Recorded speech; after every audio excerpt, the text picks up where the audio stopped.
जी नाजरीन 18 सितंबर अहम समात, बल्कि इंतहाई अहम समात कह दूँ तो गलत नहीं होगा जी। नवाज शरीफ साहब की सज़ा के खिलाफ जो मेन अपीलें हैं उन पर इंतहाई अहम समात होगी। नैब की जानिब से उनकी जो सज़ा बढ़ाने की इस्तदा की गई थी, जबकि नवाज शरीफ की जानिब से बरियत की दरख्वास्त जो थी वो दी गई थी, लेकिन उनकी जानिब से तहत जमानत की कोई दरख्वास्त अभी तक दायर नहीं की गई है। अब कल का दिन कितनी अहमियत का हामिल है, जाहिर बात है कि कल के दिन से पहले आज के जो लम्हे हैं, ये जो घंटे गुजर रहे हैं, तेज़ी से बढ़ते चले जा रहे हैं, ये कितनी अहमियत के हामिल हैं। तमाम जो डिस्कशन है इसके लिए हमारे साथ मौजूद हैं सेकंड सेगमेंट में, जैसे कि हमेशा ज्वाइन करते हैं हमारे खुसूसी नुमाइंदे सदीक जान। सदीक हमें ज्वाइन कर चुके। Sadiq warm welcome in the program. Sadiq, खबरें आ रही हैं, आप चूंकि वहाँ बैठे हैं आपको ज़्यादा पता चलता रहता है कि बड़ी खुशी मनाई जा रही है, एक ऐसा माहौल बनाया जा रहा है कि कल तो नवाज शरीफ साहब बाइज्जत रिहा हो रहे हैं, न जाने क्या कुछ होने जा रहा है। तो मुझे याद है जब JIT बनी थी तो तब भंगड़े डाले गए थे, ढोल किताब पे रक्स किए गए थे, रसगुल्ले खाए गए थे। ये वही वाली खुशी तो नहीं है कहीं?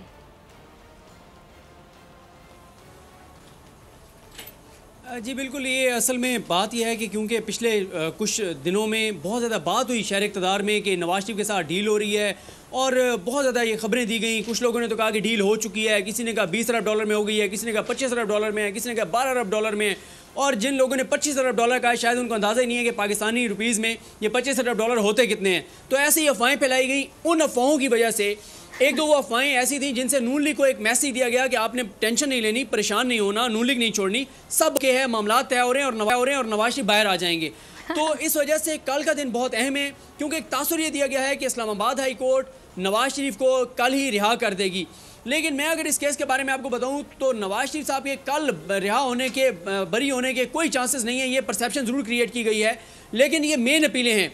एक बात ध्यान में रखिए कि अभी तक नवाज शरीफ साहब के वकला की जानिब से जमानत की कोई दरखास्त दायर नहीं की गई। ताहाल जब मैं आपसे बात कर रहा हूँ अभी तक, कल हो जाए तो कुछ नहीं कहा जा सकता।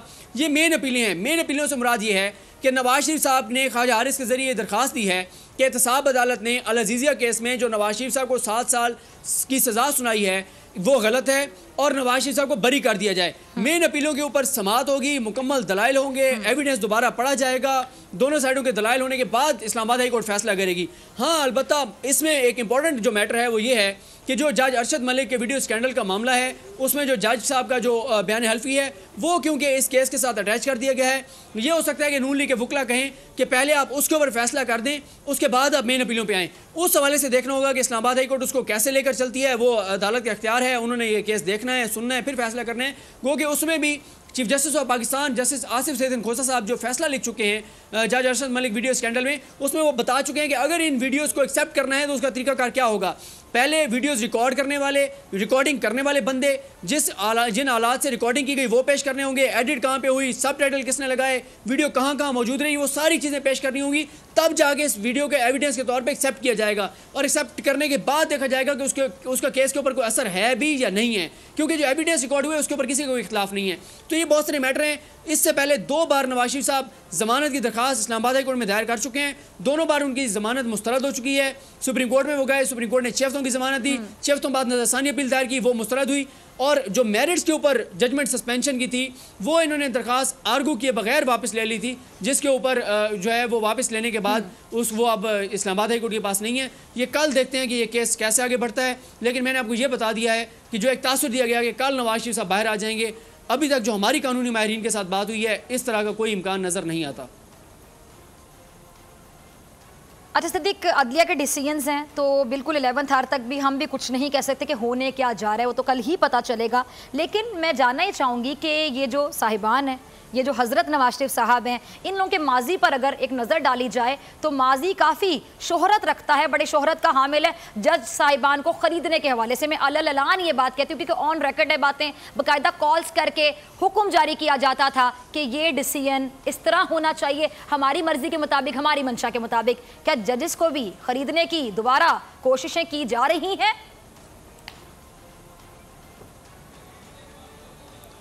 देखिए, इस तरह की हमारे पास कोई इतला नहीं है। जब तक इस तरह की कोई बात सामने ना हो, सबूत ना हो, तो ये बात नहीं की जा सकती। लेकिन ये जो आपने बात की, परसेप्शन यही है शरीफ ख़ानदान के बारे में कि ये इन्हीं से ही मंसूब है कि ये वकील नहीं करते, ये जज करते हैं। लेकिन इस वक्त हम जो अदलिया के फ़ैसले देख रहे हैं वो बड़े आज़ादाना हैं। आप सुप्रीम कोर्ट के अंदर पनामा केस का फैसला देखें, उसके बाद नवाज शरीफ साहब की पार्टी सदारत का फैसला देखें, इदारे आजादाना तौर पे काम कर रहे हैं। अच्छा सदीक, मैं एक बात क्लियर कर दूं, नवाज शरीफ का अभी भी अगर आप देखें कोशिश कर सकते हैं अपनी आदत से मजबूर होके, और माजी इनका सामने है, हम भी सवाल पूछते हैं, लेकिन अल्हम्दुलिल्लाह हमें अपने कोर्ट्स पर बड़ा फख्र है और हमें अपने जजेस की ईमानदारी पर भी बड़ा यकीन है। बिल्कुल, ये जो परसेप्शन है जिसके ऊपर आपने सवाल भी किया, उसकी वजह वो जज अरशद मलिक का वीडियो स्कैंडल है कि कैसे उस जज की एक गैर इखलाकी वीडियो खरीदी गई, खरीदने के बाद उसको दिखाई गई, उसको ब्लैकमेल किया गया, उसके साथ मदीना में मुलाकातें हो रही हैं, उसके साथ जाती उम्रा में मुलाकातें हो रही हैं, पहले उसको पैसों से खरीदने की कोशिश की गई, फिर उसको थ्रेट किया गया। तो ये तो इनकी तारीख है और ये इनका किरदार है, इसीलिए तो हम रोज़ाना ही हमें प्रोग्राम में बताना पड़ता है कि यही वजूहात हैं, यही इनके कारनामे हैं, जिस वजह से कभी इनको गॉडफादर से तशबीह दी जाती है, कभी इनको सिसिलियन माफिया से तशबीह दी जाती है, कभी इनको डेली मेल से रशियन माफिया से तशबीह देता है। तो ये इस तरह की तारीख है इनकी, जिस वजह से इस तरह के अलकाबात इनके नाम के साथ जोड़े जाते हैं। अच्छा सदीक, मैं ये भी जानना चाहती हूँ कि इनको ये लगता है कि वीडियो की वजह से बड़ा मामला खराब होगा, वीडियो को जो अंदर ला रहे हैं उनका तो मनी ट्रेल का मामला था, नहीं, दो चीज़ों को कनेक्ट कर रहे हैं, ये भी कंफ्यूजन फैलाई जा रही है ना जमात की जानिब से। ये बड़ा गहरा सवाल है, ये आपको तो समझ आएगा, जरा नाज़रीन को भी समझ कि मैं पूछना क्या चाहती हूँ। देखिए जो जज, जी बिल्कुल, देखें जो इनके ऊपर इनसे सवाल तीन ही पूछे गए थे तीनों केसेस में, चाहे वो एवनफील्ड हो, अल अजीजिया हो, फ्लैगशिप हो, तीनों में एक ही केस था। एक तो वो लंदन के सासों जदादें थी, दूसरा था हसन नवाज के कारोबार, तीसरा था हुसैन नवाज के कारोबार। इनसे सिर्फ ये पूछा गया था कि आप ये बता दें कि ये पैसे कमाए कैसे, पाकिस्तान से भिजवाए कैसे और रसीदें कहाँ पे हैं। ये तीन सवाल थे जिनके ऊपर 200 समातें हुई। इन्होंने हर बात की, इन्होंने कहा, पूछा जाता था आपने लंदन जदादें कैसे बनाई, कहते थे मैंने लोड शेडिंग खत्म कर दी। बताया जाता था आपने जो है वो हसन नवाज ने कैसे कारोबार इतने इस्टेब्लिश कर लिए, कहा जाता था मैंने मुल्क के अंदर ये कारनामा कर दिया। पूछा जाता था ये कैसे हुआ, मैंने ये मेरी जो अचीवमेंट है। भाई आपसे पूछा जा रहा है कि आप वज़ीर आज़म थे, आपके बच्चे, हाँ बिल्कुल बिल्कुल, उस दौरान आपके बच्चों ने बाहर, और जब देखें 99 में जब परवेज़ मुशर्रफ ने कूक किया, उसके बाद ये बाहर गए, तो इनके जो सामने वीडियोस मौजूद हैं उसमें तो ये चंद जो है वो संदूक नज़र आए जिनमें ये कपड़े लेकर गए थे। लेकिन बाहर जाते ही हसन नवाज, हुसैन नवाज के कारोबार इस्टेब्लिश हो जाते हैं। 2006 में इनके मुताबिक 2006 में फ्लैट्स भी खरीद लिए जाते हैं लंदन में अरबों रुपए के। तो ये सारा कैसे बन गया, पैसा कहाँ से आया, यही पूछा जा रहा है कि पैसा आपने कमाया कैसे, भिजवाया कैसे, ये सबूत दे दें। और ये तो सुप्रीम कोर्ट ने भी कहा था कि भाई ऊँटों के ऊपर तो नहीं गया ना पैसा, बैंकों से गया होगा। अगर नहीं बात की तो उन चीज़ों पे नहीं की जो इनसे तीन अहम सवाल किए गए थे। अब भी इस्लामाबाद हाई कोर्ट ये बता दें कि पैसे कमाए कैसे, भिजवाए कैसे, रसीदें दिखा दें, बता दें, मनी ट्रेल दे दें, बात खत्म हो जाएगी। लेकिन हर तरह की सियासी बातें करते हैं। अच्छा, लेकिन जो असल सवाल है उनके ऊपर जवाब यादगार जुमला जरा यहाँ पे मेरे ख्याल से कहना बनता है, जरा नाज़रीन बड़ा एंजॉय करते हैं उस जुमले को कि मेरी सेंट्रल लंदन तो क्या, मेरी पाकिस्तान में भी कोई जायदाद नहीं, मैं तो अपने वालिद के पास रहती हूँ। हाँ बिल्कुल, वो तो फिर उनका तो क्लेबरी फ़ॉन्ट वाला मामला सामने आया और उनको सज़ा भी यही दी गई है कि वो इस जुर्म में अपने वालिद के साथ शरीक रहीं, और फिर इसीलिए उन्होंने ये जो वीडियो भी एडिट करवा के चलाई, वो इस चीज़ में उनको बहुत महारत हासिल है। और उनके साथ जो लोग हैं, वो जो मियाँ साहब कहते थे ना कि मेरे पास तजर्बाकार टीम है, तजर्बाकार टीम जो है वो पाकिस्तानी इदारों को तो उन्होंने कुछ बेहतर नहीं किया। अलबत्ता तजर्बाकार टीम को ये बड़ा तजर्बा था कि पाकिस्तान के इदारों को कैसे बदनाम करना है, कैसे जो बैरूनी एजेंडा है उसको आगे बढ़ाना है, कैसे इदारों को करप्ट करना है, कैसे ब्यूरोक्रेसी को करप्ट करना है, कैसे सहाफ़ियों को लिफाफे देने हैं, कैसे सहाफ़ियों को करप्ट करना है, कैसे हर इदारे को इतना कमज़ोर कर देना है कि हमें कोई ना पूछ सके।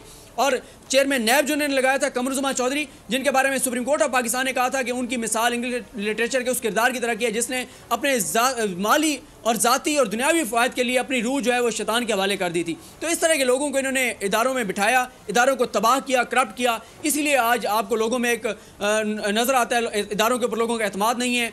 सिविल इदारों के ऊपर जब भी आप कोई JIT बनाते हैं, जब तक उसमें फ़ौज का नुमाइंदा आप शामिल ना करें तो कोई चीज़ सामने नहीं आती। सिविल इदारों को इस हद तक कमज़ोर किया गया, इस हद तक उनको करप्ट किया गया कि जब तक आप JIT में फ़ौज के नुमाइंदे ना डालें, इनकी करप्शन नहीं पकड़ी जाती। और इनको एतराज़ भी यही है, ये कहते हैं नैब में कैसे चलाएं, बस जो JITs आप बनाते हैं ना वो ना बनाएं।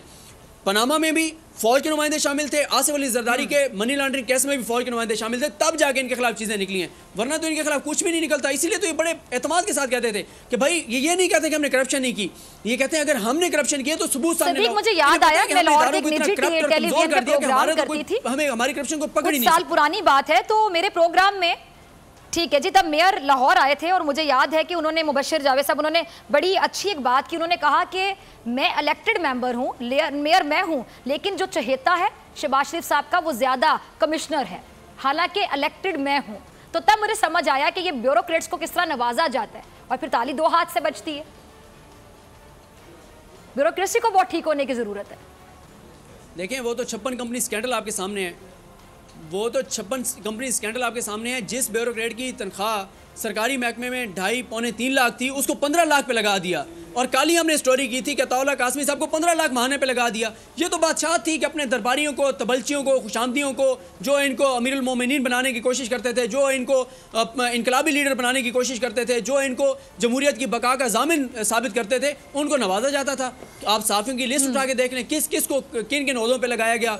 आप ब्यूरोक्रेट्स को देख लें, जो इनके थे, फवाद हसन फवाद थे, आज चीमा थे, उनको देख लें किस तरह ये अपने ब्यूरोक्रेट्स को, अपने जो जाती तल्लुक वाले होते थे, जो इनकी करप्शन में इनको फैसिलिटेट करते थे, इनके सहूलतकार थे, उनको बहुत नवाजा जाता था, उनको भी हिस्सा दिया जाता था। तो ये तो इनकी बिल्कुल तारीख रही है ऐसी कि इन्होंने हर शोबे को हिस्सा बकदरे जुस्सा दिया है। साबिक जजेस को गवर्नर लगाना हो, अहम ओहदों पर बिठाना हो, इन्होंने हर महकमे को करप्ट किया। ये क्रेडिट नवाज शरीफ साहब को जरूर जाता है। ऐसी तजर्बाकार टीम थी जिन्होंने भरपूर अपना किरदार अदा करते हुए बताइएगा कि कल जो भी डिसीजन आए, इन एनी केस अगर हम दोनों डिसीजंस, मतलब इस साइड को भी, इस साइड को भी देखें, जो भी डिसीजन आता है वो नून लीग की सियासी बसात को किस हद तक मुतासिर करता दिखाई देगा और कैसे करेगा? देखिए, जो भी फैसला आएगा वो बिल्कुल, मेरा तो ये ख्याल है कि नून लीग का मुस्तकबिल इसी केस पे बेस कर रहा है। अगर ये केस इस्लामाबाद हाई कोर्ट से भी नवाज शरीफ साहब की कन्विक्शन बरकरार रहती है, सुप्रीम कोर्ट से भी बरकरार रहती है, उसके बाद ये नून लीग को मैसेज चला जाएगा कि बस नवाज शरीफ बिल्कुल किसी तौर पे भी आप अगले 10 साल जेल से बाहर नहीं आ सकते, तो फिर तो तमाम इम्कानात, उम्मीदें दम तोड़ जाएंगी। फिर नून लीग के अंदर जो बच्चे कुछ लोग हैं भी सही, तो वो भी फिर मुख्तलिफ पार्टीज़ में चले जाएंगे या अपना कोई अलग ग्रुप बना लेंगे। तो ये केस ही नून लीग के मुस्तकबिल का फैसला करेगा। जो भी इस केस में फैसला होगा वही नून लीग के मुस्तकबिल का फैसला करेगा। ठीक है सदीक जान, बहुत शुक्रिया आपकी बड़ी खबर के लिए, आपके तबसरे के एनालिसिस के लिए।